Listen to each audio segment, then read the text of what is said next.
Hello, my name is Malcolm Skinner and I'm a solicitor in the LexisNexis Private Client PSL team. Today I'm joined by Stephanie Mooney, a solicitor with Kingsley Napley LLP, and we'll be discussing the residence nil rate band. Welcome, Stephanie. Thank you. So, very quickly, what is the residence nil rate band? So essentially it's an additional inheritance tax allowance. So it applies in addition to the ordinary nil rate band, which is currently fixed at £325,000. So it will, in general terms, apply where an individual leaves a qualifying residence or qualifying residential interest to direct descendants. Okay. It's being phased in over the next 4 years. So for deaths after 6th of April 2017, a maximum amount of £100,000 is available.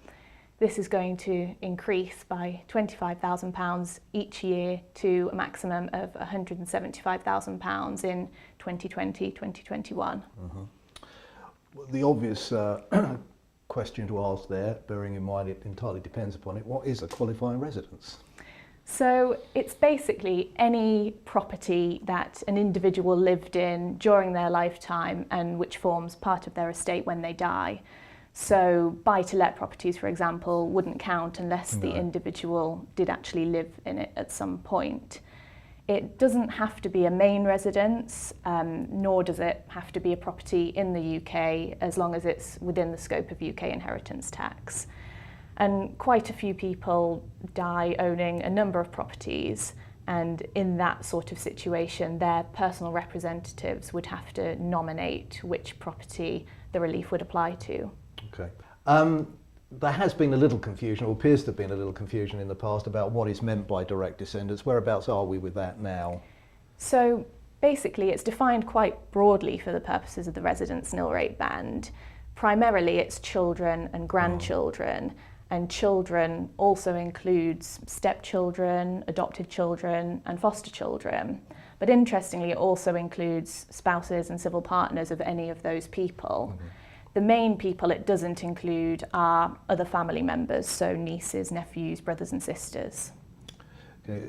It might seem a silly question really, but what does inherited mean in the context of the residence nil rate band?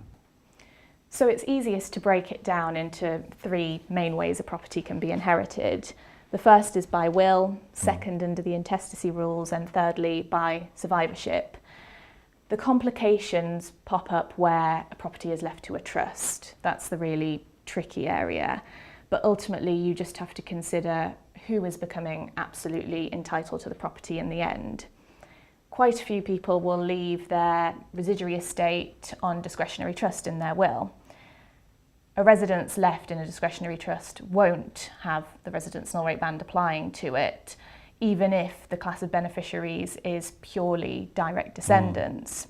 But other trusts are okay, so bare trusts are fine and immediate post-death interests are fine. So the typical kind of scenario we see where someone leaves their estate on life interest to the spouse, then to the children, that would be fine because the relief would be captured on that second spouse's death.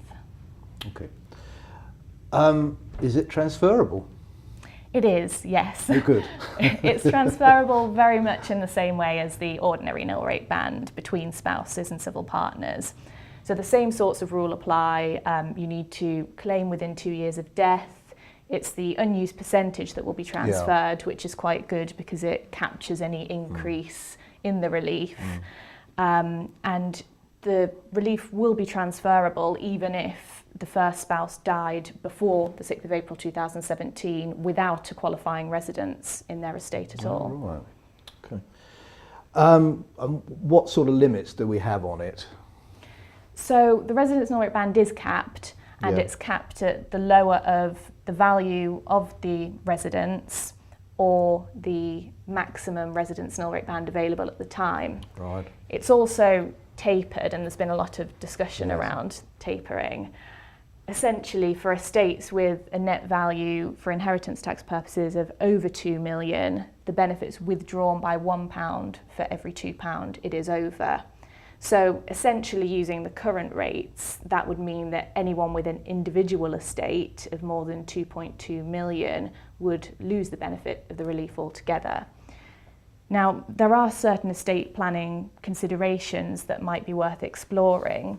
So say, for example, lifetime gifting to reduce the value of the estate, or perhaps for spouses or civil partners, they could consider passing assets to someone other than their spouse on the first death.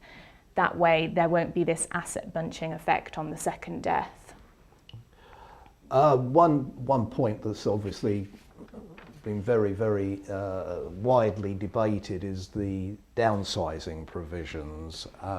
So what can you tell us about those?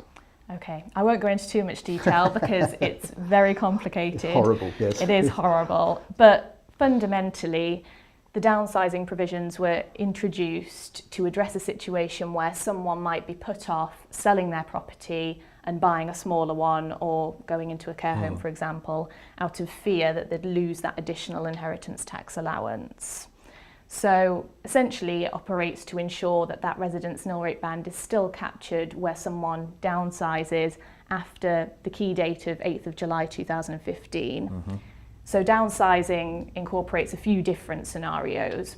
You've got your typical downsizing, which is someone selling a larger property and purchasing a smaller one.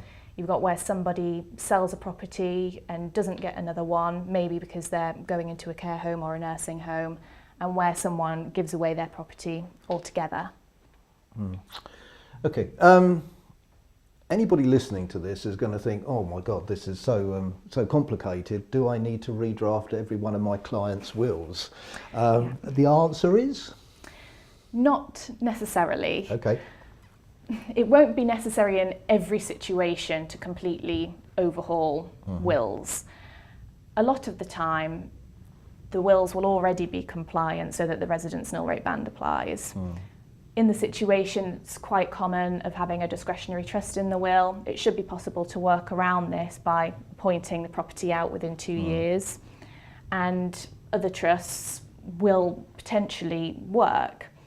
Some people might get a bit more reassurance from including specific provision in their wills to capture the residence nil rate band. So one option would be to include wording that says they leave assets of an equivalent value to the maximum residence nil rate band on discretionary trusts. Right. Then they could put in place a letter of wishes alongside, asking their trustees to ensure that any qualifying residence is inherited by direct descendants. Good. That means we don't have to all rush away and alter our wills No. immediately. No, that's very helpful.